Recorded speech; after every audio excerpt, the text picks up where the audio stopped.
Kenapa dia tidak bawa Erik ten Hag yang nganggur, ya kan? Dia bisa itu, kalau dia mau dia bisa. Tapi dengan itu akan ke Erick Thohir. Tepat sekali. Bahwa sebenarnya yang dikejar adalah Van Gaal. Begitu.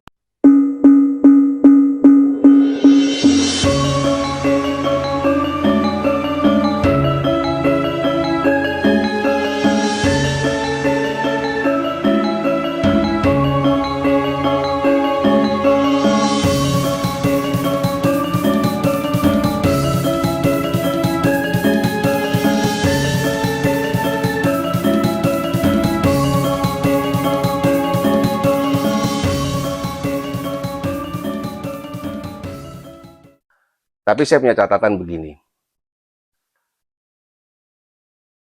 Erick Thohir kita terima sebagai orang yang expert di bidang olahraga, khususnya sepak bola, punya track record panjang, gitu ya. Dia sudah membuktikan dengan mendatangkan pemain-pemain terbaik yang bisa didatangkan. Jadi bukan yang paling baik, tetapi terbaik yang mungkin untuk didatangkan dia sudah upayakan itu dan maksimal. Pertanyaannya, mungkin sebentar lagi, agak sore kayaknya, dia akan membuat konferensi pers tentang siapa pelatih baru kita. Dan isu-isu yang beredar, Patrick Kluivert. Pertanyaan sebentar, Bos. Pertanyaan saya, dengan kapasitas Erick Thohir yang sebegitu mewahnya, kenapa Kluivert yang dia bawa gitu loh, Bos? Kenapa dia tidak bawa Erik ten Hag yang nganggur, ya kan? Dia bisa itu, kalau dia mau dia bisa. Tapi kenapa Kluivert? Oke, setuju. Seorang Erick Thohir membawa Kluivert. Padahal di tingkat pemain dia bisa bawa Kevin Dix, dia bisa bawa Mads Hilgers, tapi pelatih kenapa dia bawa Patrick Kluivert? Oke. Tentu saja kenapa Bang Bejo mempertanyakan itu, lihat CV-nya Patrick kan. Ya. Dia tidak sukses sebagai pelatih kepala. Kan seperti itu. Tetapi sebelumnya saya coba koreksi sedikit ya. Kalau sore ini bukan konferensi persnya Erick Thohir, tapi malah konferensinya Patrick Kluivert, di mana itu sudah bukan isu lagi kalau yang gantiin si Kluivert. Ya, gitu. Sudah bukan isu lagi. Sudah dipastikan. Sudah pasti dia. PSSI sudah merilis di web resminya dia beberapa hari yang lalu bahwa pelatih baru timnas senior adalah Patrick Kluivert. Menarik ketika Bang Bejo menanyakan kenapa dia yang dipilih, ya, dengan segala macam apa yang dimiliki Erick Thohir. Kenapa bukan Ten Hag? Kenapa bukan Giovanni Van Bronckhorst? Oke. Kenapa bukan Rijkaard? Kenapa bukan Rijkaard? Ya. Atau kenapa bukan Philip Cocu? Bahkan kenapa bukan Van Bronckhorst yang notabene alasannya adalah supaya terjadi sesuatu yang kondusif di ruang ganti. Banyak kan pemain keturunan Maluku, Indonesia kan. Van Bronckhorst punya darah Maluku, jelas. Kenapa bukan dia? CV-nya Van Bronckhorst lebih hebat, lebih mentereng dari Kluivert. Ya, Feyenoord juara liga. Setelah puasa bertahun-tahun kan gitu. Kemudian belum lama ini dia pensiun sebagai pemain dengan catatan harum, yaitu dia membawa Belanda nyaris ke final Piala Dunia 2014. Dia menjadi kapten kan? Ya. Van Bronckhorst. Oke, itu menarik sekali ya. Menarik sekali karena apa? Karena kita tadi barusan sudah sepakat Erick Thohir nggak setengah-setengah ngurusin sepak bola. Saya sepakat itu. Iya kan? Yang agak aneh. Kenapa yang dipilih Kluivert? Yang notabene setengah-setengah. Nanggung. Kan gitu ya. Saya punya analisa menarik sebenarnya terkait ini. Dan ini sangat menarik sekali ya. Jadi ketika hari Sabtu minggu lalu yang ada Exco PSSI posting terkait tanda-tanda SDY akan pergi, itu di saat yang hampir sama, di momen-momen itu saya melihat sekilas berita, apakah itu valid atau enggak, saya enggak sampai dalam. Kenapa? Karena hanya sekilas. Media berbahasa Inggris itu menuliskan kalau Louis van Gaal, tahu ya, Louis van Gaal meeting dengan Indonesia. Gitu ya. Saya lihat sekilas, tapi apakah kevalidannya saya nggak verifikasi. Oke lah, kita anggaplah itu benar. Oke. Artinya adalah sebenarnya yang dikejar PSSI itu Van Gaal. Kita sepakat Erick Thohir itu nggak nanggung-nanggung soal sepak bola. Jadi dia mau ngambil begawannya, dedengkotnya Belanda sekarang ini Van Gaal. Betul sekali. Ya, Van Gaal. Van Gaal kita tahu saat ini adalah dengan kesenioritasannya dia adalah bisa dikatakan paling dihormati di sepak bola Belanda dengan segudang yang dia miliki. Kan gitu ya. Singkat cerita, ini saya simulasikan sedikit nih analisanya. Erick Thohir ngejar, PSSI ngejar si Van Gaal. Ya, Van Gaal nggak mau. Kenapa? Sudah tua. Dan alasan kesehatan. Dan alasan kesehatan, baru sembuh dari satu penyakit yang lumayan berat. Gitu. Lumayan menyakitkan. Lumayan menyakitkan kan gitu. Lalu dia saat ini posisinya adalah sebagai eksekutif di Ajax Amsterdam. Ya. Lalu dia sudah umur 73 atau 72 kalau tidak salah. Artinya dia sudah dengan alasan kesehatan, dia tidak mau lagi urusan di lapangan sebagai pelatih kepala. Iya. Tapi PSSI nggak mau tahu. Aku maunya Van Gaal, please gitu. Daripada deadlock, Van Gaal nawari jalan tengah. Piye Kluivert. Jadi kenapa Van Gaal milihnya Kluivert? Jadi Kluivert itu disodorin Van Gaal, sama Van Gaal disodorin ke PSSI. Ya, oke. Kenapa dia milihnya Kluivert? Apakah semata-mata karena Kluivert itu pernah jadi asisten pelatihnya di 2014? Salah satunya itu, salah duanya adalah kalau kita ingat Kluivert itu salah satu anak kesayangannya Van Gaal. Oh, ini saya kasih fakta, ya. Menarik. Bang Bejo, fakta ini. Kluivert itu pertama kali mencuat di tahun 94-95. Waktu itu Ajax, ya. Kluivert masih muda. Kalau nggak salah masih umur 18 atau 19 tahun. Tapi dia sudah jadi penentu Ajax dapat Liga Champions. Ngalahin AC Milan. Klub idola saya. Ngalahin AC Milan di final waktu itu. Gol tunggalnya Patrick Kluivert. Ya. Dan dia saat itu sudah jadi striker inti di Ajax. Ya. Pelatihnya siapa? Van Gaal. Lalu Kluivert berkembang karirnya dipinang lah oleh tim yang dikalahkannya, yaitu AC Milan tahun 96-97 kalau nggak salah ya. AC Milan habis terpuruk setelah ditinggal trio Belanda itu kan ya. Kemudian AC Milan membentuk kemitraan baru dengan trio Belanda yang baru, yaitu trio Belanda Jilid 2. Trio Belanda Jilid 2 nyoba seperti itu karena terjebak romantisme trio Belanda kan ya. Mendatangkan Kluivert, Edgar Davids dan Michael Reiziger. Yang ganteng itu. Si ganteng tuh Sundu Langit itu. Ya kan? Sangat ganteng itu. Saking gantengnya aku nggak berani lihat fotonya. Tapi gagal. Gagal total. Semuanya gagal. Lalu Kluivert pindah kemana? Barcelona. Ya kan? Pindah meledak di situ dia. Meledak dia. Kalau tidak salah 5 atau 6 musim dengan torehan gol lebih dari 100. Wow. Ya, setiap musim dia tidak pernah absen dari jajaran top skor La Liga waktu itu. Dia membentuk kerjasama yang baik dengan Rivaldo, Luis Figo waktu itu kan. Iya. Kemudian 97, 98 sampai 2000 pelatihnya siapa? Van Gaal, Barcelona. Jadi itu benar-benar kalau bisa dibilang Kluivert ini anak emasnya Van Gaal. Saya lanjut dulu. Saya lanjut dulu nih. Kluivert di Barcelona dilatih Van Gaal, moncer. Ya kan, jadi golgetter terhandal. Di AC Milan dia tenggelam. Lalu Van Gaal balik ke Belanda, ngelatih timnas Belanda. terpuruk kan timnas Belanda. Waktu itu dia dikualifikasi Piala Eropa untuk kualifikasi Piala Dunia 2002. Dia balik ngelatih timnas Belanda. Si Van Gaal menggantikan Rijkaard yang gagal di Euro 2000. Iya. Waktu dia tuan rumah kan. Di situ Kluivert masih di Barcelona. Masih tajam. Ya. Lalu Belanda gagal di kualifikasi Piala Dunia 2002. Dia nggak lolos. Van Gaal dilatih Van Gaal digantikan advokat. Lalu Van Gaal balik ke Barcelona, melatih Kluivert lagi, tetap moncer, tetap produktif, ya kan?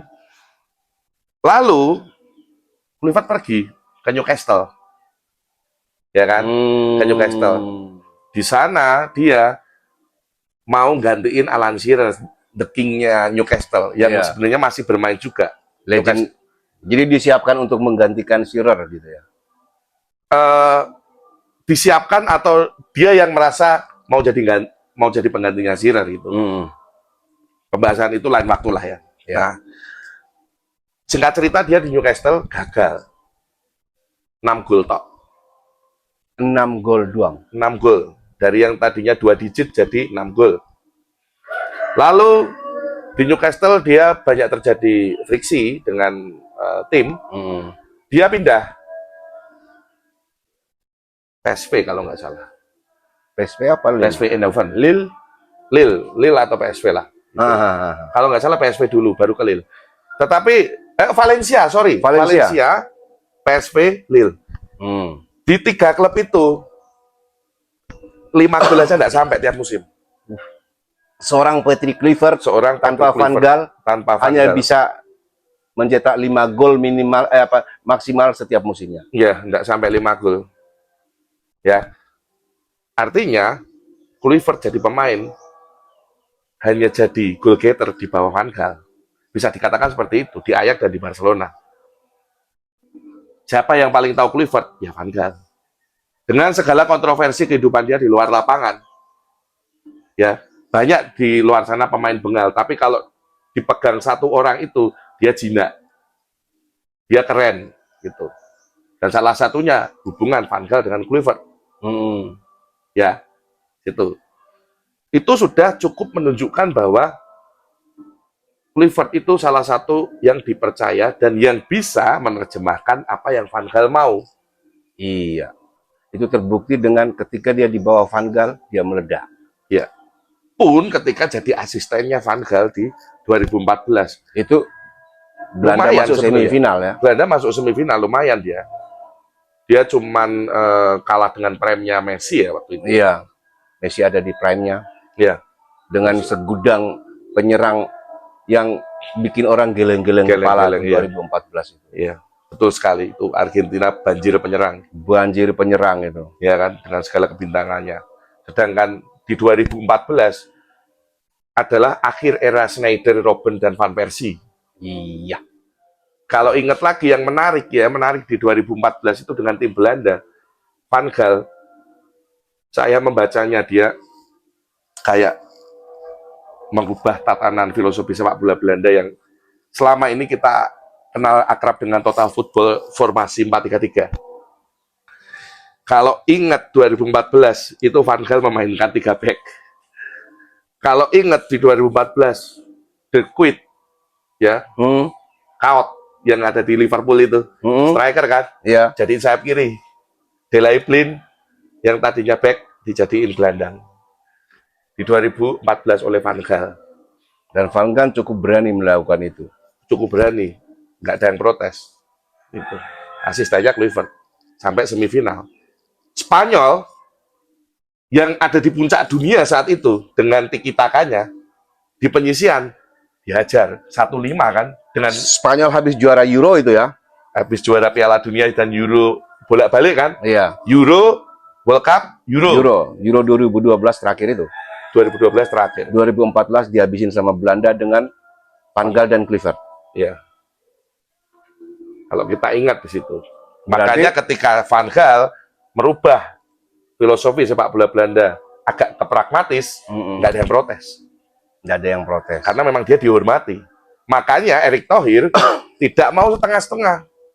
Pegawainya suruh ke sini. Karena dia sadar betul kalau Sintayong digantikin yang kelas-kelas atas tapi nggak atas banget, kelas nanggung, ya dia bertaruh. Ini gini loh, Bang Bejo. SS itu taruhannya besar. Ya. Erick Thohir taruhannya besar. Udah habis banyak juga. Habis banyak juga. Nah, kalau misalnya kita berandai-andai STYST, hasilnya ambiar, kalah, gagal, jari telunjuk nyalain STY kok. Iya. Ya kan? Yang tadi Bang Bejo bilang kalau dia keluar dengan kegagalan tunduk kan. Sekarang baunya wangi dia kan. Nah, tetapi kalau nanti tetap gagal setelah dia copot STY, tudingan itu akan ke Erick Thohir. tepat sekali. Padahal ini gambling kelas atas kan. Nah, kenapa gambling dan dia dengan gambling risiko yang segitunya dia ngambil Kluivert.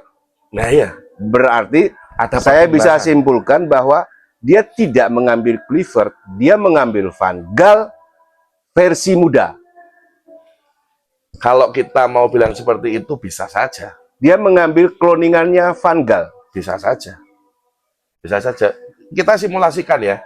Misalnya saya jadi Van Gaal, ya. Tenang. Kalau mau tak sodorin Kluivert, ambil dia.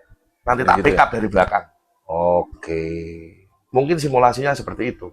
Itu bisa umpama ini pembicaraan diskusi yang terjadi di belakang meja sebelum ini, mungkin Van Gaal bisa saja berkata, kalau saya tidak bisa, kalau kamu percaya, kamu tetap maksa, ini bocahku. Ya. Gitu kali ya? Ya, betul. Ada satu hal yang membuat tambah yakin dengan feeling saya, yaitu ketika diumumkannya asisten pelatih dari Kluivert. Satu Alex Pastor, yang kedua Denny Lansat. Denny Lansat itu orang Maluku. Ya. Ya kan? Dia keturunan Maluku. Terus Denny Lansat itu dulu waktu main, dia itu bagus ketika main di AZ Alkmaar. AZ Alkmaar. Ya, AZ Alkmaar pernah juara liga, merusak dominasinya Big Three, Ajax, Feyenoord, PSV. Ya kan? Saya cukup ingat waktu itu, kalau tidak salah dia masih gelandang waktu AZ juara, pelatihnya siapa? Van Gaal. Berarti Van Gaal memberikan semua properti terbaiknya dia ini untuk dibawa ke Indonesia. Saya harapkan seperti itu. Jadi mantan bintang-bintangnya yang dia percaya di timnas, di klub, dia rekomendasikan untuk dibawa sebagai sebuah tim. Ya.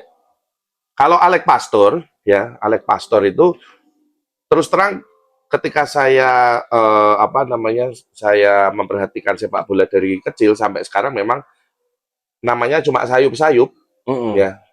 Jadi saya tidak bisa berkomentar banyak soal Alex Pastor. Tapi beberapa hari terakhir mau nggak mau membaca riwayatnya dia, ya, dia salah satu orang yang detail untuk memahami sebuah taktik sepak bola. Dia salah satu pundit di Belanda yang detail. Walaupun dia juga punya track record sebagai pelatih, dan dia punya spesialisasi yaitu promosi ke Eredivisie, klub-klub kecil. Jadi dia punya keahlian lebih dalam mengcapture hal-hal yang detail. Hal-hal detail, hal-hal yang tidak bisa dilihat sama pelatih lain atau sama orang awam, dia bisa lihat itu. Kira-kira seperti itu. Itu Alex Pastor, menarik. Jadi paket yang diambil atau dibeli oleh PSSI itu bukan Kluivert tok, tapi satu paket. Di situ ada unsurnya Van Gaal, ya. Di situ ada asistennya Kluivert, yaitu si Alex sama si Denny Lansat. Ya. Lalu Denny Lansat mungkin secara darah dia Maluku juga, ya, punya darah Maluku. Jadi ketika sebelumnya saya bertanya-tanya kenapa bukan Van Bronckhorst yang diambil, tapi karena sudah Van Bronckhorst tidak punya korelasi dengan Van Gaal. Ya, tapi sudah ditebus oleh Lansat. Lansat itu dulu kapten di AZ. Ya. Jadi punya sisi kepemimpinan juga. Dan asistennya si Pastur itu menutupi celah yang kecil-kecil itu yang dia bisa lihat, dia bisa benahi gitu ya. Kalaupun ada hal-hal yang luput dari perhatiannya Clifford, si Pastur ini bisa membackup itu. Betul sekali. Jadi Dan sebenarnya yang jadi pelatih Clifford atau Van Gaal? tim. Jadi tim pelatih ini adalah timnya Van Gaal yang dikomandani oleh Clifford. Betul. Dan dengan kenyataan seperti itu dan dengan analisa seperti itu, kalau saya punya optimisme baru, saya mau move on dari Sintayong. Oh gitu. Tapi sekali lagi, saya penggemar berat Sintayong. Iya, saya penggemar Sintayong, tapi melihat komposisi sekarang, kalau mau dikata optimisme itu sedikit lebih terbuka. Karena apa? Friksi di ruang ganti mungkin bisa selesai dengan komunikasi yang baik. Ya kan, apalagi mayoritas pemain kita ini diaspora dan Belanda. Ya. Ada satu hal yang menggelitik ya, ketika saya melihat pernyataan ada friksi itu, saya coba berandai-andai bersimulasi, bayangin ruang ganti. Itu misalnya ya, waktu itu Tom Hay sama J.I. Jes Gojek, guyon-guyon dalam bahasa Belanda dengan guyonan Belanda. Ya kan? Sintayong lewat. Sintayong merasa nih aku ngomongin aku nih di belakang nih. Iya. Masuk akal. Bisa jadi serius di Bisa Sintayong. jadi serius, ya. Kepemimpinan khas Asia. Apakah dia tipikalnya seperti itu? Ya, melawan kultur budaya Eropa yang dimana menganggap semua orang star. Semua orang bisa kita diskusikan. Oke. Jadi sekali lagi di sini nggak ada yang benar, nggak ada yang salah. Sintayong tidak salah. Ini hanya berjalan seperti seharusnya. Ya, berjalan seperti seharusnya. Erick Thohir juga tidak bisa dikatakan 100% benar atau salah.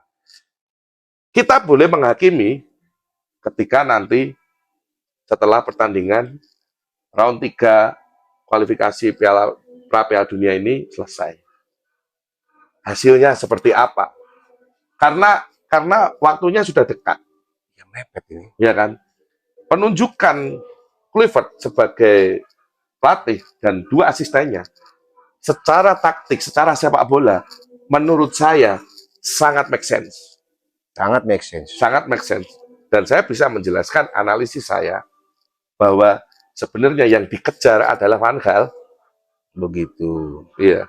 Jadi Erick Thohir berusaha mengejar Van Gaal, kadarotan akar pun jadi. Van Gaal merekomendasikan Clifford, dan Clifford supaya membuat ini semakin meyakinkan, diikutkanlah 2 asistennya yang lain untuk melengkapi Clifford, yang ada orang-orangnya Van Gaal juga. Iya. Dan ada orang Maluku juga di situ. Sebangsa, satu bangsa Hindia Belanda maksudnya. Layak optimis? Layak banget. Saya tetap berusaha untuk optimis baru ya. Saya tidak mau merasa kembali ke nol. Nggak boleh. Nggak bisa. Nggak boleh kembali ke nol. Ya, kita harus move on dari Sintayong. Suasananya sudah terlanjur asik, sudah terlanjur membara. Kalau nanti timnas kita berhasil, saya sangat percaya kalau Sintayong layak menjadi bagian dari itu. Iya. Kita tidak akan melepaskan Sintayong dari proses yang ada dari bagian yang ada di dalam proses itu. Oke. Sebelum Clifford membuat pernyataan pers, sebelum dia mengemukakan langkah-langkah dia, mari kita coba mengira-ngira apa yang akan dibuat Clifford sekarang setelah dia sah resmi menjadi pelatih timnas Indonesia. Apa kontribusi yang kira-kira bisa dia berikan? Yang pertama tentu saja mengembalikan suasana ruang ganti sehingga kondusif. Oke. Sangat kondusif. Dan itu kita percaya dia mampu. Percaya dia akan mampu. Latar belakangnya dia. Latar belakang, kultur, budaya ada Denny Lansat, semua orang Maluku kan. Iya. Ya kan, keturunan juga kan. Gitu. Clifford Suriname ya. Iya. Bukan Indonesia. Nah, yang kedua, saya yakin sekali Clifford dan timnya akan membuat timnas bermain lebih menyerang dibanding sebelumnya. Kenapa? Clifford bekas penyerang, goal getter, ya kan? Yang kedua adalah pemain diasporanya itu pemain-pemain Belanda kebanyakan, ya 90% pemain Belanda, ya.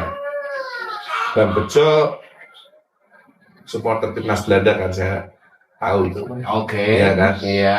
Tahu filosofi sepak bola Belanda kan? Iya. Ya kan? Pertahanan terbaik adalah Menyerang. nah, filosofi total football kan? Berbeda memang dengan Sintayong. Iya. Ya kan? Sintayong cenderung lebih menitik beratkan pertahanan. Iya. Filosofinya kan baik semua. ya, waktu itu diperkuat benar-benar di belakang yang jadi boroknya Indonesia juga selama ini. Sintayong punya filosofi kalau lini pertahanan aman, pemain menyerang tidak kepikiran di belakang. Iya. Mereka akan fokus, mereka akan menyerang dengan asik ya. Itu yang fokus menyerang tanpa memikirkan belakang. Belakang udah beres. Belakang udah beres. Gitu. Tetapi filosofinya sepak bola Belanda adalah pertahanan terbaik menyerang, ya kan? Jangan memberikan kesempatan lawan untuk menyerang kita karena mereka akan sibuk bertahan. Itu dia. Itu dia. Mereka Belanda punya filosofi buat lawan sibuk untuk bertahan dengan menyerang. Betul. Saya dengan bertahan total mereka tidak akan bisa menyerang. Dan itu pemain-pemain diaspora didikan kompetisi Belanda, pembinaan usia dini di Belanda. Dan mereka sudah terbiasa dengan pakem itu ya. Berarti saya sebagai penggemar sepak bola layak tidak bermimpi dengan hadirnya Clifford dan krunya. Indonesia jadi lebih bergairah dalam menyerang. Mengingat latar belakang Clifford seorang striker. Ya, sangat boleh sekali dan memang mau nggak mau kita harus memikirkan itu ya. Satu lagi, ambisi PSSI dan Erick Thohir mendatangkan pemain grade A semakin mulus. Oke. Ya, saya masih berandai-andai kita bisa mendapatkan penyerang atau pemain yang mempunyai level yang sama dengan Tijani Reinders, tetapi belum memperkuat timnas Belanda. Masih ragu-ragu. Ya, masih Jadi ragu-ragu. dengan melihat keberadaannya Clifford, dengan melihat suasananya di dalam tim, di ruang ganti, dan peluang kita yang semakin besar, mereka yang tadinya ragu, akhirnya memutuskan yes gitu. Yes, gitu. Oke. Satu lagi, Bro. Oke, Bang. Ini agak nyeleneh. Mungkin agak-agak di luar Nurul. Saya punya ide begini. Kemarin orang berbicara riuh sekali di sosial media tentang kenapa Sintayong tidak mau belajar bahasa Indonesia. Jadi tidak bahasa Indonesia. Untuk pemain Belanda dia perlu penterjemah bahasa Inggris. Untuk pemain Indonesia dia perlu penterjemah bahasa Indonesia. Nah, sekarang yang datang Clifford. Dia pasti dong butuh penterjemah bahasa Indonesia yang mengerti bahasa Indonesia, mengerti kultur Indonesia, tapi sekaligus mengerti bahasa Belanda dengan baik, mengerti kultur Belanda dengan baik, dan mempunyai relasi hubungan yang baik dengan pemain timnas yang sudah terbiasa, yang sudah familiar. Bagaimana menurut Bro Ang kalau Coach Justin jangan ketawa dong. Ya udah. Ayo. Kalau Coach Justin terpaksa atau dipaksa atau dengan sendirinya menjadi asisten pelatih. Jadi kita punya 3 asisten pelatih. Oke. Menarik gitu. Karena dari sisi yang saya sebutkan tadi dia bisa berkontribusi gitu. Menarik. Asal dia jangan aja menyulut api di dalam. Iya, menarik. Menarik gitu ya. Menurutku kalau Coach Justin jadi asisten pelatih ya. Ya padahal belum tentu dia mau ya ini ya. Ini kita hanya ngobrol-ngobrol ngalor ngidul aja. Iya, namanya juga basa-basi cekak. Iya. Menurutku tak dukung. Tetap tak dukung. Karena apa? Kita sebagai manusia itu selalu harus bisa berpikir. Kenapa dia ditunjuk? Kan seperti itu. Pasti ada alasan yang kuat. Di luar alasan yang tadi Bang Bejo sampaikan, ada alasan yang lebih krusial lagi. Cuman sebelum saya membedah alasan-alasan itu, saya akan nunggu dulu postingan tweetnya Fabrizio Romano yang menyatakan here we go, Coach Justin jadi asisten pelatihnya Clipper. Kalau Fabrizio Romano Sudah nge-tweet, belum ngoceh itu, ya saya tidak mau berharap. Bukan nggak mau berharap, nggak mau membedah, nggak mau menganalisa itu. Kalau sudah ada tweet itu, mari kita bedah di episode yang lanjut. Iya. Jadi tolong Fabrizio Romano kalau dengerin ya, ini kalau memang ada info A1 seperti itu bisa segera di-tweet supaya kita bisa membedah lagi. Iya. Tapi selama dia belum ya nggak mau saya. Selama belum ada sinyal dari langit sana kita belum berani bahas itu. Belum ada info A1 dari Romano nggak mau saya. Gitu aja sih komentarnya ya. Untuk Coach Justin yang mau jadi asisten pelatih ya. Misalnya bukan mau. Ini kan kalau kita bilang mau jadi asisten pelatih seolah-olah dia mau. Dia belum tentu mau. Dan yang kedua, Clifford juga belum tentu mau. Kita hanya berandai-andai, namanya basa-basi cekak. Ya kan gitu kan. Juga basa-basi cekak. Kadang-kadang berguna, lebih banyak tidak berguna, terserah. Oke teman-teman, saya kira cukup ngobrol-ngobrol kita hari ini, berbasa-basi. Menarik ini. Berbasa-basi, saya tidak mengharap banyak. Kalau ada 10% aja dari obrolan kita kali ini yang berkenan di hati teman-teman penggemar sepak bola sekalian, itu sudah sesuatu yang luar biasa buat kita. Oke? Oke. Terima kasih Bro Ang. Sami-sami. Sukses selalu. Bang Bejo. Jangan pernah lelah membela timnas. Jangan pernah lelah untuk mendukung timnas, siapapun pelatihnya. Siapapun ketua PSSI-nya juga. Siapapun ketua PSSI-nya juga. Siapapun exco-nya. Dan siapapun asisten pelatihnya. Dan satu lagi, siapapun pemilik suara PSSI-nya. Oke, terima kasih. Dadah.